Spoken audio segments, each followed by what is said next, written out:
Welcome, stargazers and night sky enthusiasts, to another episode of Star Trails. I'm your host, Drew, and this week we're embarking on a nocturnal adventure to uncover the celestial highlights for the week beginning April 7th. From a spectacular total solar eclipse to the dance of planets and stars, there's plenty to explore. In this episode, we'll also take a look at the life cycle of stars and reflect on a landmark moment in the history of space exploration.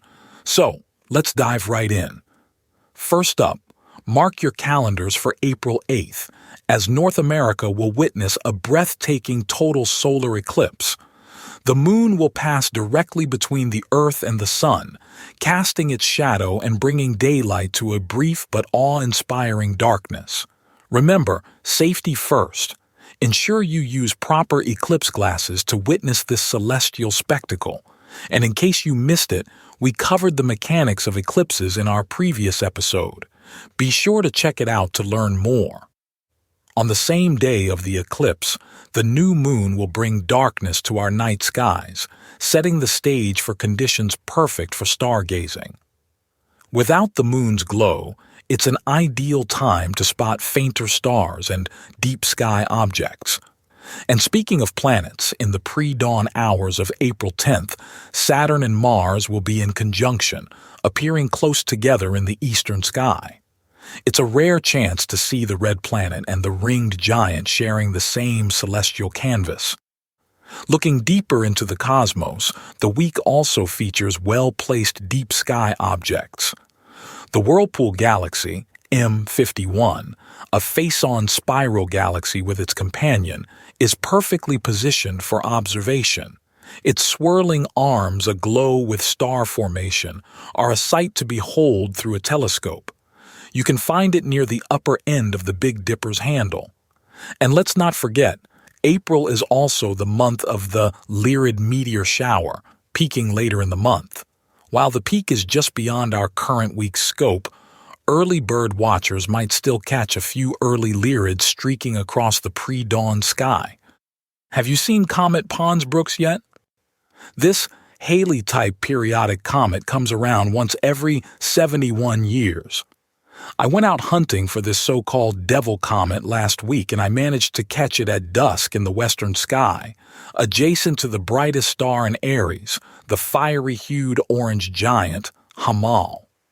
Owing to atmospheric haze and light pollution at my viewing location, I could just barely make out the bright nucleus of the comet as a dim smudge in 11 by 70 binoculars. The comet will disappear into the sun's glow after mid-month, so catch it while you can.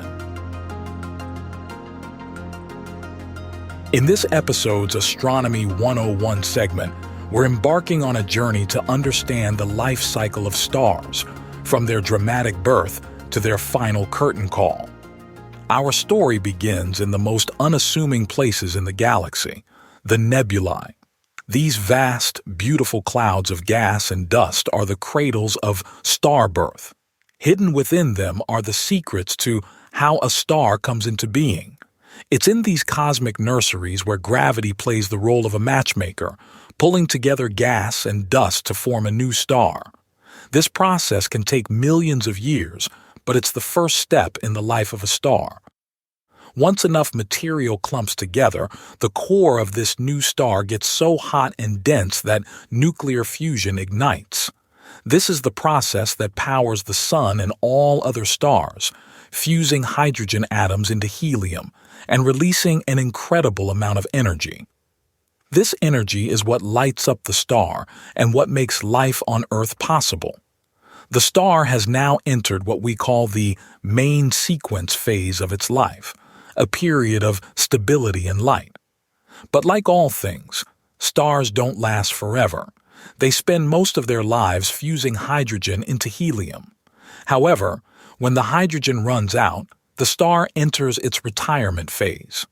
For a Sun-like star, this means expanding into a red giant. Imagine the Sun, but so large it could engulf the orbits of Mercury, Venus, and maybe even Earth. These giants are cooler, hence their reddish hue, but they're anything but calm, often pulsating and throwing off their outer layers into space. For the most massive stars, the story gets even more dramatic. They become supergiants and can explode in a supernova, outshining entire galaxies for a brief moment. What remains can be a neutron star, an object so dense a teaspoon of its material would weigh as much as a mountain, or even a black hole, a point in space where gravity is so strong, not even light can escape. Eventually, even stars like our Sun quietly exit the stage, leaving behind a white dwarf, a hot, dense core that slowly cools over billions of years. It's a gentle end to a long, luminous life. Every star in the sky is somewhere in this incredible life cycle. Some are just beginning their journey in the cosmic ballet, while others are taking their final bows. It's a reminder of the dynamic, ever-changing universe we're a part of, a universe where endings are often just the beginning of something new. Before we go, let's also commemorate a significant event in space history. On April 12, 1961, cosmonaut Yuri Gagarin became the first human to journey into outer space and orbit the Earth.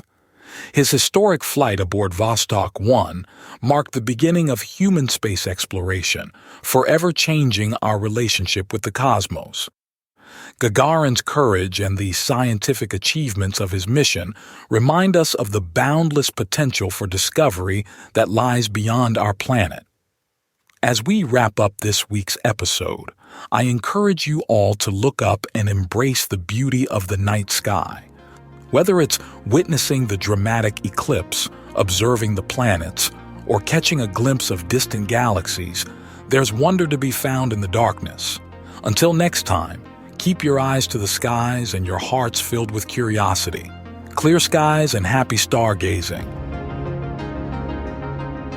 If you find this podcast useful, please reshare it or tell a friend. You can find all our episodes, check out night sky maps and resources, and learn more about the podcast at our website, startrails.show. Thanks for listening.